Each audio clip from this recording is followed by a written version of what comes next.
Hello everybody, welcome to my channel. Friends, आज हम बात करेंगे तुलसी जी के बारे में। तुलसी जी हर हिंदू परिवार में, हर हिंदू घर में आपको देखने को मिल जाएंगी। ये बहुत पूजनीय होती है हर हिंदू के लिए। तो जिनके घरों में आंगन होते हैं वो तो तुलसी जी को अपने आंगन में स्थापित करते हैं, और जिनके घर में आंगन नहीं होते हैं वो भी अपने घरों में सुटेबल जगह देखकर, जैसे बालकनी हो गई, छत हो गई, उन पर तुलसी जी को स्थापित करते हैं। तुलसी जी की हमें रोजाना पूजा करनी चाहिए। संध्या समय में दिया बाती करना चाहिए तुलसी जी के नीचे। और तुलसी जी श्री हरि विष्णु जी को बहुत प्रिय हैं, और कृष्ण जी भी, क्योंकि विष्णु जी के अवतार हैं, तो कृष्ण जी को भी जो तुलसी माँ है बहुत प्रिय हैं। तुलसी जी का जो संबंध है हमारे हिंदू परिवारों में या हिंदू धर्म में, जीवन में, मरण में, सुख में, दुख में, शादी में, ब्याह में, हर जगह इस्तेमाल होती है तुलसी जी। तो आपने देखा भी होगा, जब हिंदू परिवारों में कोई जो मतलब शादियां स्टार्ट होती है, शादी का सीजन शुरू होता है, तो सबसे पहले हमारे यहाँ तुलसी जी का विवाह होता है, उसके बाद शादियों के मुहूर्त निकलते हैं। दूसरा कि जब तुलसी जी की हम बात करें पूजा के बारे में, तो जो तुलसी दल है वो हमें हमेशा श्री हरि विष्णु जी को और कृष्ण जी को जरूर अर्पित करना चाहिए। जो भी हम भोग तैयार करते हैं श्री हरि विष्णु जी के लिए या कृष्ण जी के लिए, यदि उसमें तुलसी दल शामिल नहीं होगा तो वो जो प्रसाद है वो माननीय नहीं होगा। हमेशा तुलसी जी का जो पत्ते हैं उन्हें जब हम तोड़ते हैं तो उससे पहले हमें नहा लेना चाहिए, यानी कि स्नान किए बिना कभी भी तुलसी जी के पत्ते नहीं तोड़ने चाहिए।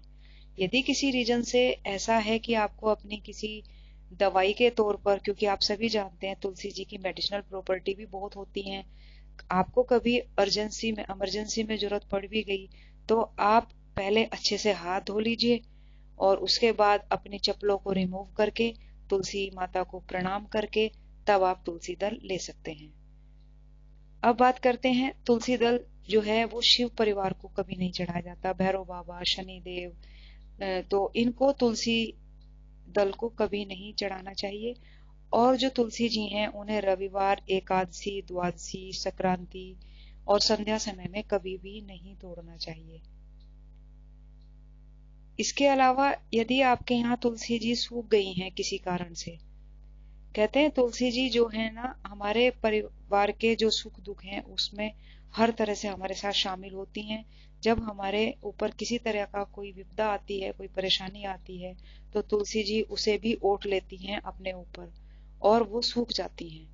किसी कारण से आपकी तुलसी, यदि आपने उसे हर तरह से पूरा मतलब इस तरह से रखा हुआ है कि वो सनलाइट भी प्रॉपर है, उसमें उसे छाया जितनी चाहिए वो भी पूरी मिली हुई है, वो ओस के नीचे भी नहीं है, उसके बाद भी यदि आपकी तुलसी जी सूख जाती हैं तो आप समझ लीजिए कि किसी ना किसी तरह की प्रॉब्लम से आप घिरने वाले हो, या आपकी कोई प्रॉब्लम तुलसी जी ने अपने ऊपर ले ली है।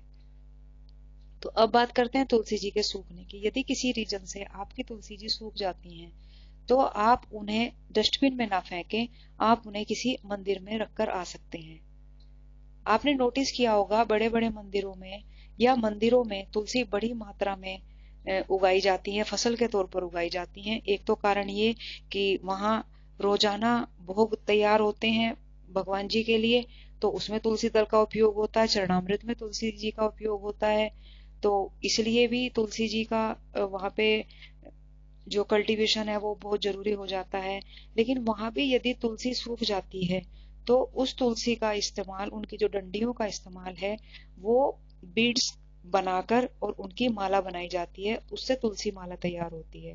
यानी कि अब आप समझ गए होंगे कि तुलसी के सूखने के बाद भी उसका कितना पवित्र इस्तेमाल हमारे हिंदू धर्म में होता है।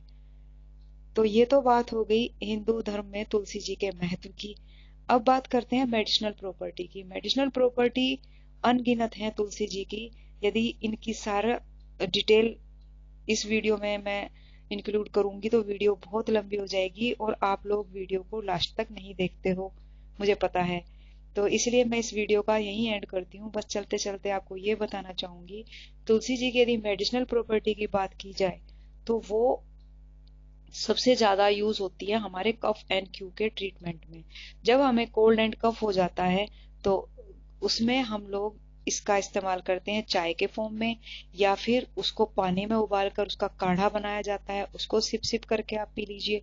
तो हमारे जो थ्रोट में है और हमारे जो नोज है उसके अंदर जो कफ जमा हो गया है वो उसको इजीली रिमूव कर देती है। तो जब भी कभी सीजन चेंज हो, आप अपने चाय में या किसी भी फॉर्म में, अपने खाने में भी आजकल तुलसी यूज होती है, तो आप तुलसी को इंक्लूड कर लीजिए। और हाँ, तुलसी की जो जो नेचर है, जो तासीर है वो बहुत गर्म होती है। तो तुलसी का जो आप यूज करते हैं वो सोच समझ कर करें। यदि आपको गर्मी करती है तुलसी तो उसकी मात्रा आप कम कर दीजिए, और यदि जरूरत नहीं है तो आप उस टाइम तुलसी जी को अवॉइड कर दीजिए। ठीक है। आपको मेरी वीडियो अच्छी लगी हो मेरे वीडियो को लाइक कीजिए, इसको सब्सक्राइब कीजिए मेरे चैनल को, हो सके तो कमेंट्स कीजिए। Okay bye tata take care.